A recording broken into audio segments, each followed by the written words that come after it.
Oi, bom dia para você. O Record News Rural está no ar. A produção de grãos deve bater novo recorde, com mais de 350 milhões de toneladas colhidas na safra 2024-2025. Os números estão no 12º levantamento de grãos divulgado pela Conab. A safra de grãos no ciclo 2024-25 foi encerrada com estimativa de 350 milhões e 200 mil toneladas, estabelecendo um novo recorde na série histórica, superando a temporada 2022-23. O 12º levantamento da Companhia Nacional de Abastecimento, divulgado nesta quinta-feira, aponta um volume 16,3% maior que o na temporada passada. Um incremento de 49,1 milhões de toneladas. Milho, soja, arroz e algodão representam juntos 47 milhões de toneladas. A soja, principal produto cultivado no Brasil, registra produção recorde, estimada em 171 milhões e 500 mil toneladas, alta de 20,2 milhões de toneladas sobre a safra passada. O resultado reflete o aumento na área semeada, combinado com a melhora da produtividade média nacional das lavouras. O milho também apresenta uma produtividade recorde na média nacional. Considerando as 3 safras, a produção total esperada é de 139 milhões e 700 mil toneladas, um aumento de 20,9% em relação à safra 2023-24, a maior colheita do grão já registrada pela Conab. Também é esperado recorde para o algodão, com produção de pluma estimada em 4 milhões e 100 mil toneladas, alta de 9,7% sobre a safra anterior. Para o arroz, que já teve a colheita encerrada, a produção alcançou 12,8 milhões de toneladas, crescimento de 20,6% sobre 2023-24. Para o feijão, a estimativa da Conab é de uma produção próxima a 3 milhões e 100 mil toneladas, somando-se às 3 safras do grão. Dentre as culturas de inverno, destaque para o trigo. Com a semeadura concluída em todo o país, a área destinada ao grão apresentou redução de quase 20% em relação à safra passada, totalizando 2,4 milhões de hectares neste ciclo. Durante a apresentação do 12º levantamento da safra de grãos, o vice-presidente Geraldo Alckmin destacou a importância do papel da Conab no controle de preços dos produtos e falou sobre a safra recorde. É da alegria de estarmos aqui comemorando. Aliás, é 350,2 milhões de toneladas de grãos. Só grãos, que se contar tudo, vai dar 1,2 trilhão de toneladas a safra agrícola brasileira. Então, mostra aí trabalho duro, competência, tecnologia e política pública correta traz resultado. Tem momentos que a safra é recorde e o preço cai. É a hora de comprar e é hora de fazer estoque. Lá na frente, isso é cíclico. A safra desaba e o preço dispara. É hora de colocar produto para ter uma regularidade de preços e evitar que o povo, que o consumidor fique nesse solavanco sempre perdendo. Então, essa é toda a lógica, por isso a importância, Edgar Preto, da Conab como uma política essencial para a gente ter preços mais estáveis e garantir segurança alimentar. E os produtores de soja em Mato Grosso esperam o início da chuva para começar a plantar a safra 2025-2026. O período de vazio sanitário terminou no começo do mês e as áreas já estão prontas para receber a semente. O vazio sanitário é um período em que é proibido manter plantas vivas de soja nas lavouras. A medida é essencial para o controle da ferrugem asiática, uma das principais doenças que afetam a cultura. A partir do dia 7 já está liberado a semeadura da soja, né? Então essa janela vai do dia 7 de setembro até o dia 7 de janeiro. Para os produtores, o fim do vazio significa a retomada dos trabalhos no campo. Muitos já estão com os insumos prontos e aguardam apenas o início das chuvas para plantar. Em Mato Grosso, maior produtor de soja do Brasil, a expectativa é de uma produção robusta, apesar dos desafios climáticos. O IBGE divulgou o balanço da pecuária no segundo trimestre. O número de abate aumentou. O abate de bovinos cresceu 3,9% no segundo trimestre de 2025 em relação ao mesmo período do ano passado. Alta também de 5,5% frente ao primeiro trimestre do ano. Pela primeira vez desde 1997, o abate de fêmeas superou o de machos, aumento de 16% frente ao mesmo período de 2024. Já no setor de suínos, houve recorde de abate e produção. O número de abate chegou aos 15 milhões e 20 mil cabeças entre abril e junho.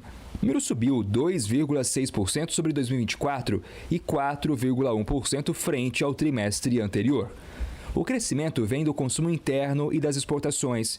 O consumidor busca cortes de fácil preparo e preços competitivos.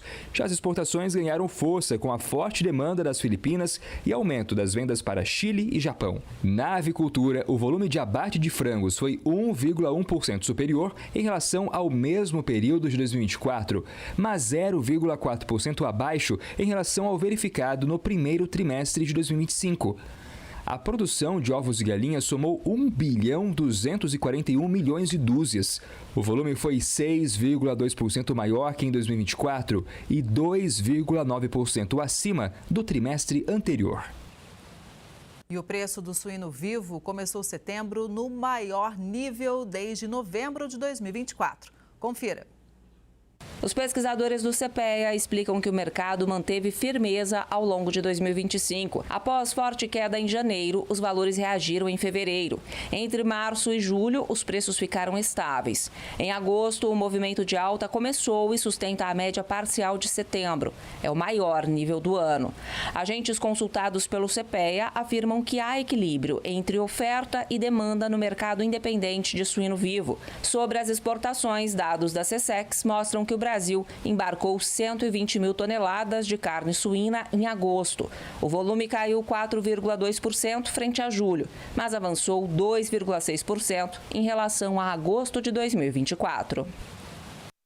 A primeira reestimativa da safra de laranja 2025-26 mostra queda na produção do cinturão citrícola de São Paulo e Minas Gerais.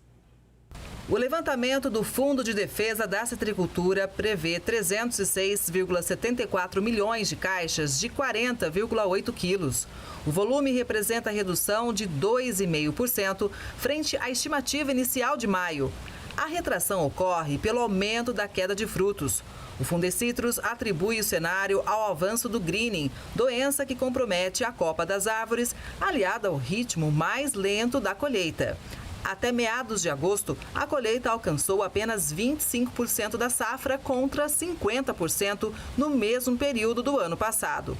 Os citricultores priorizam a maturação adequada para garantir suco de melhor qualidade. Essa espera aumentou a queda prematura, principalmente em regiões com baixo índice de chuvas, temperaturas mais baixas e árvores com greening, que elevou a taxa de queda de frutos de 20% em maio para 22% nesta reestimativa. A perda é maior nas regiões sul, centro e sudoeste, onde a doença tem maior incidência. O Ministério da Pesca e Agricultura anunciou mudanças no seguro-defeso, benefício destinado aos pescadores artesanais de todo o país. Em Cabo Frio, Rio de Janeiro, as novas regras dividem opiniões.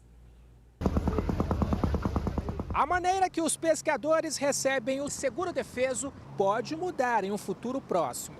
A gestão, que hoje é feita exclusivamente pelo Instituto Nacional do Seguro Social, o INSS, vai passar a ter validação dos pedidos pelo Ministério do Trabalho e Emprego.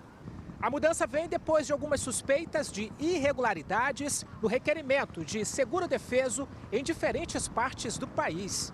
O Ministério da Pesca e da Agricultura informou que a gestão do benefício terá mudanças já a partir do mês de outubro. Entre elas, a exigência de novas documentações e informações que comprovem atividade pesqueira. Pablo é pescador há 25 anos da Laguna de Araruama, um dos principais cartões postais da região dos lagos. Ele defende as novas regras para o recebimento do benefício.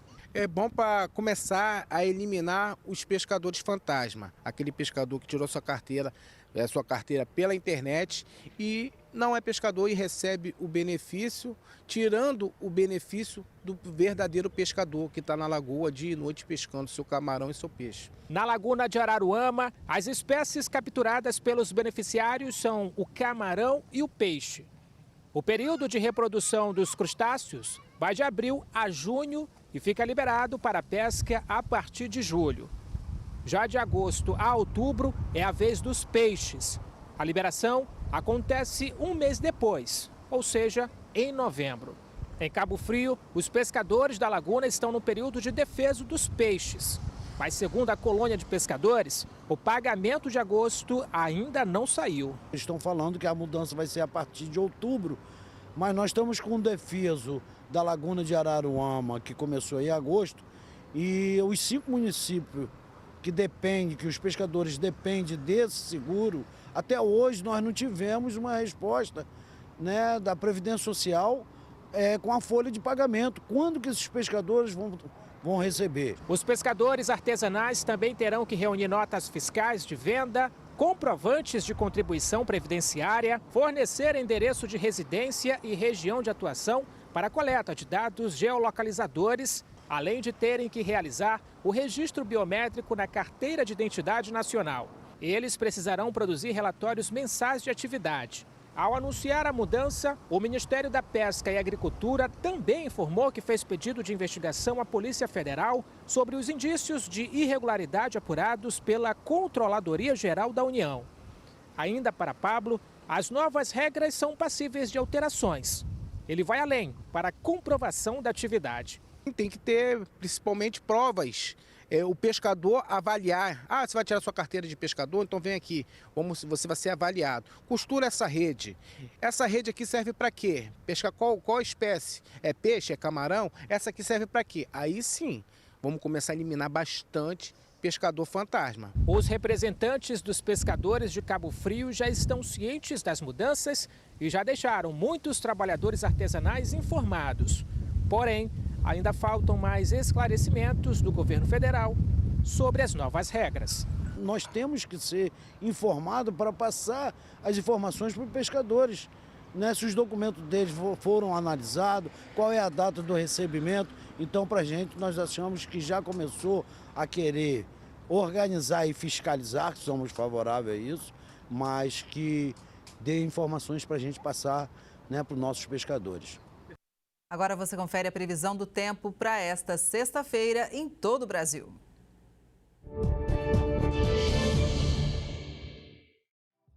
A semana termina ainda com a atuação de um sistema de alta pressão associado a uma massa de ar polar na região sul, que continua garantindo esse tempo mais firme e temperaturas mais baixas nessas áreas ainda nesta sexta-feira. Algumas instabilidades no Paraguai devem provocar pancadas de chuva entre o oeste e noroeste do Paraná. E a umidade vinda do oceano ainda favorece algumas pancadas de chuva no litoral paranaense. E isso também deve se manter no litoral de São Paulo e do Rio, além do Espírito Santo. A entrada de umidade vinda do oceano também provoca algumas pancadas de chuva ainda pelo litoral do Nordeste, entre Alagoas e Pernambuco, além do Maranhão. Enquanto na região norte, a combinação de calor e umidade mantém áreas de instabilidades com riscos de temporais. No sul, nuvens mais presentes no norte e litoral do Paraná e de Santa Catarina. Enquanto no Rio Grande do Sul, o tempo continua aberto. Entre o litoral de São Paulo, Rio e Espírito Santo, e em alguns pontos da zona da Mata Mineira, nebulosidade mais concentrada, e o sol pode aparecer entre algumas nuvens. No interior paulista e mineiro, o tempo ainda continua firme. No centro-oeste, poucas nuvens predominam. Calor e o tempo firme continuam em praticamente toda a região. Na região nordeste, maior nebulosidade no litoral leste e oeste do Maranhão, além do litoral do Piauí.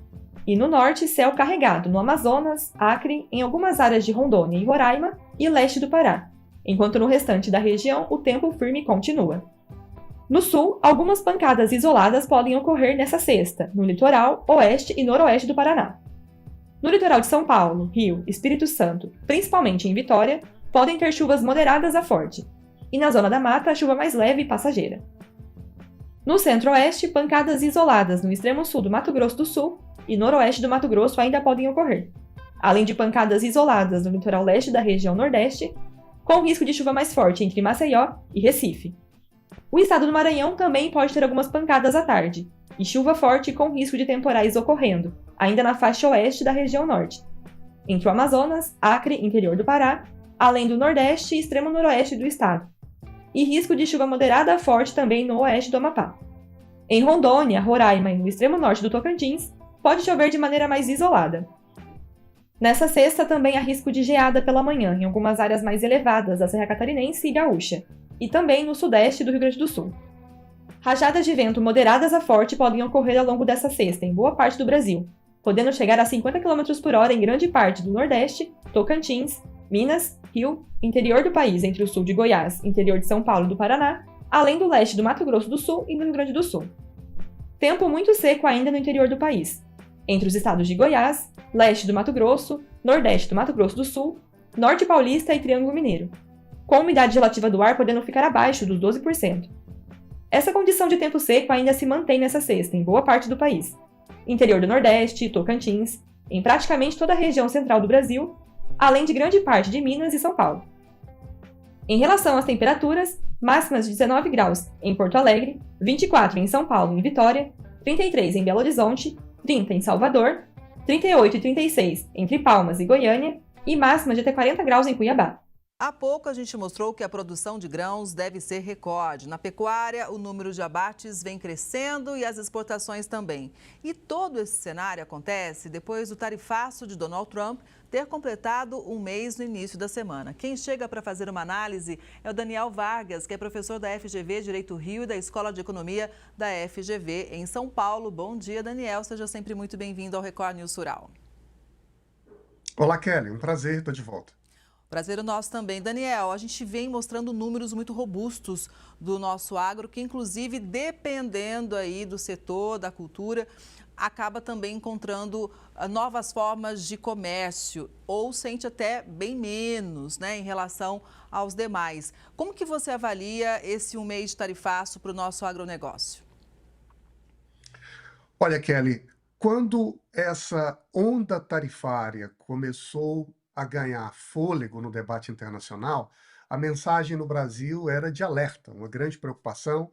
Afinal, a gente sabe que o país é um país que exporta alimentos, os Estados Unidos é um parceiro comercial relevante, e todos esperavam que nós seríamos não só diretamente afetados, mas que teria um impacto na nossa capacidade de venda para os Estados Unidos e no preço, portanto, na remuneração do produtor brasileiro.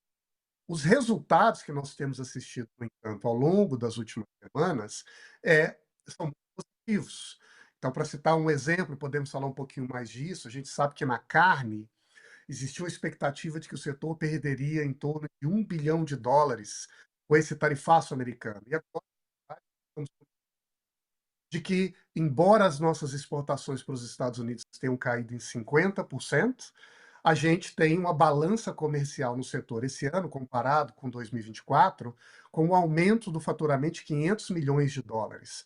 E isso é um exemplo que também tem acontecido de maneira análoga em setores diferentes.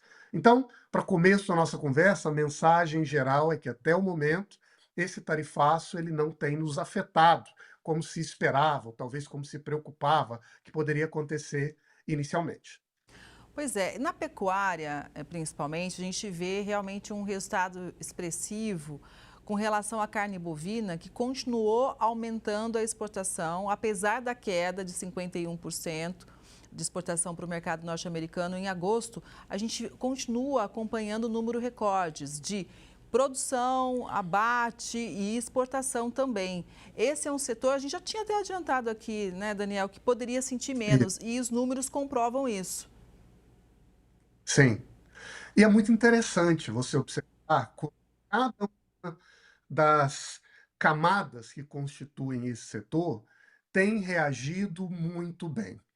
O que mostra que a infraestrutura, que a base, com as diversas etapas da produção, desde o abate, passando pelo comércio, a rede de parceiros comerciais que foram estabelecidos ao longo dos últimos anos, está muito firmemente organizada.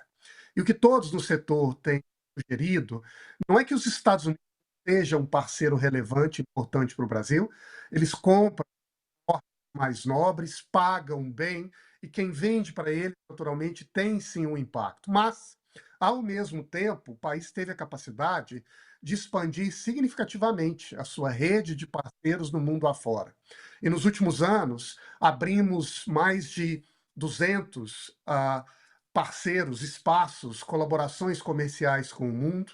Temos agora vendido para, no caso da carne em particular, para novos países que têm uma relevância significativa, que a população é muito abrangente, como a Tailândia, a Indonésia, Filipinas. Temos a expectativa de celebrar um acordo comercial para também passar a vender para o Japão. E tudo isso faz com que essa onda tarifária norte-americana acabe tendo efeitos mais limitados, se nós olharmos como o setor, de uma maneira geral, tem se comportado. Só para terminar, Kelly, também é importante ficar alerta, porque a gente sabe que o mercado é muito dinâmico. Então, vamos ver e acompanhar como isso também evoluirá ao longo dos próximos meses. Você falou em mercado dinâmico e o Brasil tem anunciado novos mercados, inclusive para a pecuária. Indonésia, por exemplo. A saída é essa? Eu acho que essa é uma belíssima saída para nós. Primeiro, é que nós sabemos que a proteína ela tem de ser mais consumida em países que estão crescendo e que também tem, com o seu crescimento populacional, um crescimento econômico. E quando nós observamos para países como a Indonésia, um país de uma população constituída de, salvo engano, 240 milhões de pessoas, talvez não seja exatamente esse número, mas é um país com uma população muito extensa, que tem crescido sistematicamente ao longo dos últimos anos e que, por isso mesmo, tem aumentado a sua demanda de importação de proteína. No caso da Indonésia em particular, um país também tem uma parte da sua população de religião muçulmana ou de outras afinidades religiosas que nem sempre consomem a carne suína e também acabam optando pelo bovino como uma fonte de proteína. Então aqui está um exemplo, entre vários outros, em geral no continente asiático, onde um conjunto de países emergentes crescem, apontam o futuro da economia internacional e começam a ver o Brasil, na verdade já vem.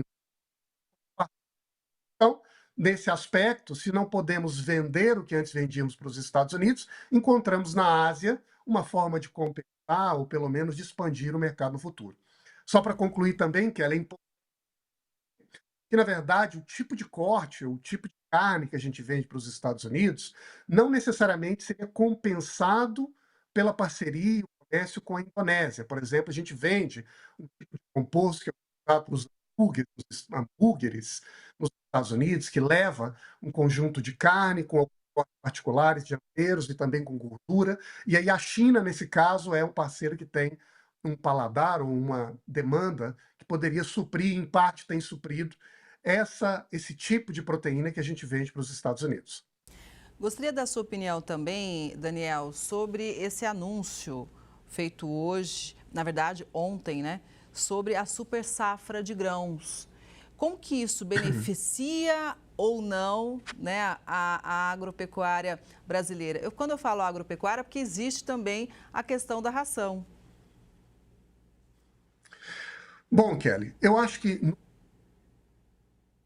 fato de o Brasil conseguir bater recorde após recorde de produção no campo, aumentando a sua produtividade, muitas vezes com a expansão reduzida diária, é um sinal muito claro dessa capacidade instalada no setor produtivo no Brasil, no agronegócio em particular, em ganhar cada vez mais a capacidade de entregar.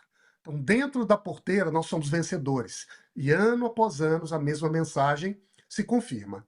Agora, ao mesmo tempo, à medida que a gente cresce a nossa oferta de produtos no mercado internacional, a gente começa a lidar de uma maneira cada vez mais sensível com o que acontece fora da porteira, com essas condições do mercado. E assistimos naturalmente, nesse momento de tensões geopolíticas internacionais, a algumas preocupações. Essa oferta ampliada de grãos vai ser consumida por compradores internacionais e o impacto que isso terá no preço. Sabemos que nós temos hoje na China o nosso principal comprador, não é o caso, competem conosco em vez de consumir os nossos grãos, em particular a soja, mas o que temos olhado a partir de agora é que isso sim pode comércio brasileiro, em particular com esses países asiáticos, e a não ser que novidades surjam nessa negociação que acontece nesse momento entre a China e os Estados Unidos, que poderia impactar, não é, o mercado de grãos. A gente sabe que a China e o Trump, em particular, tem sido pressionado para abrir portas para aumentar a venda de grãos americanos para a China. Mas até que isso aconteça, ou esperamos não aconteça, teremos aqui também uma oportunidade de, ao produzir mais, vender mais para a China. E vendendo mais para a China, entre outros países, garantir a rentabilidade, a renda do produtor no campo. Pois é, nesse momento isso é estratégico, mas também ficar na mão da China, a gente percebe como a China, por exemplo, em relação à soja, tem um peso enorme. A soja que, inclusive, neste momento, teve o preço no Brasil reduzido, justamente pressionado pelo cenário internacional. Então, é muito bom vender para a China, obviamente, principal parceiro comercial do Brasil, mas tem que ter cuidado. É a velha expressão, né? Uma faca de dois gumes. É muito bom ter parceiros comerciais, é bom ter um parceiro que já tem uma relação estabelecida, de certo modo, que confia na qualidade do produto brasileiro, mas não é desejável para nenhum dos dois lados ter um único parceiro comercial. Nem para a China, consumindo como consome a vasta maioria da sua produção de soja, ou melhor, do seu consumo no Brasil, nem para o Brasil depender tanto assim de um único parceiro. Então, a diversificação ela é o grande segredo nessa dinâmica e nesse debate. Para os dois países, poderia ser uma saída virtuosa. Agora, no ambiente de guerra comercial aberta, a nossa habilidade ou capacidade de refletir no longo prazo é muitas vezes também mitigada, se torna um pouco fosca. Tais são as preocupações com o que vamos fazer com essa safra, com o produto que está aqui pronto para ser vendido. Então, no curto prazo, é uma mensagem positiva o fato da gente ter sólido, mas sempre alertas como em um país que tem na agricultura uma parte tão importante da sua economia, que no médio e no longo prazo a diversificação talvez seja a melhor mensagem. Pois é. Bom, a produção de ração animal aqui no Brasil cresceu 2,2%, isso no primeiro semestre. A gente sabe como muitos grãos também têm sido usados para a produção de biodiesel, é um mercado estratégico para os produtores e a gente sabe que vem crescendo, ainda mais ano de COP30, né, Daniel? A gente tem falado tanto de COP também, isso no Conexão Record News, a importância do Brasil como vitrine do combustível verde, já é uma nossa marca, só que isso também, obviamente, abre um leque de oportunidades. Gostaria que você comentasse sobre isso, fazendo um contraponto sobre algumas dificuldades nossas em relação à logística e armazenagem. Bom, a COP, ela é o maior evento diplomático internacional que acontece no mundo neste momento que a gente vive. O fato de ela ser celebrada no Brasil, portanto, é, por um lado, uma oportunidade do país receber as grandes lideranças internacionais, de mediar uma conversa sobre o futuro do planeta e também, eu creio que é o principal ponto, de orientar a agenda, de colocar à mesa quais os temas serão discutidos pelo mundo. A gente sabe que uma das preocupações que está nessa agenda climática global é a produção de energia, em particular de energia limpa. O fato de nós termos aqui no Brasil essa combinação rara de uma biodiversidade, florestal, com uma liderança na produção de fontes de bioenergia, e na fonte da bioenergia eu incluiria a soja, o milho, os resíduos que são preparados e transformados na segunda safra, e por aí. Tudo isso mostra ao mundo um exemplo de como é possível integrar sistemas, tecnologias e apontar um caminho do futuro. O Brasil faz bem feito. Por outro lado, do mesmo modo que um evento internacional oferece muito, ele também cobra muito. E se nós organizamos em casa um evento em que talvez nós tenhamos empecilhos com a logística, dificuldades em orientar a discussão, resistências e questionamentos internacionais sobre o que estamos propondo e avançando, o risco é que o tiro saia pela culatra, ou que nós não aproveitemos a oportunidade colocada diante de nós. Eu creio que alguns desses obstáculos, dificilmente, verdade seja dita, serão completamente solucionados daqui até lá. Mas o aspecto principal é se teremos a capacidade, neste evento, de aproveitar aquilo que faz únicos no mundo, um país que produz um alimento com uma capacidade de sustentabilidade invejável para boa parte do mundo e apresentar isso não só como uma virtude, mas como um padrão que deve orientar o futuro da produção de alimentos no mundo, deixando muito claro ao planeta que somos sim comprometidos com a sustentabilidade e somos sim comprometidos em, ao mesmo tempo, produzir o alimento que abastece uma boa parte do mundo. No momento que o mundo vive tensões, inseguranças, a mensagem brasileira é: conte conosco, garanto serviços ambientais, produto barato, de qualidade e sustentável. Daniel, para a gente fechar a nossa prosa aqui por hoje, como que você analisa esse momento com os Estados Unidos? Semana passada, uma comitiva esteve lá em solo norte-americano, participando de várias reuniões, essa comitiva formada por vários representantes do nosso agronegócio. Como que você avalia? A gente vai conseguir flexibilizar o governo Trump ou ainda vamos passar por momentos complicados quando o assunto é tarifa? Eu acho que a realidade é muito difícil, Kelly.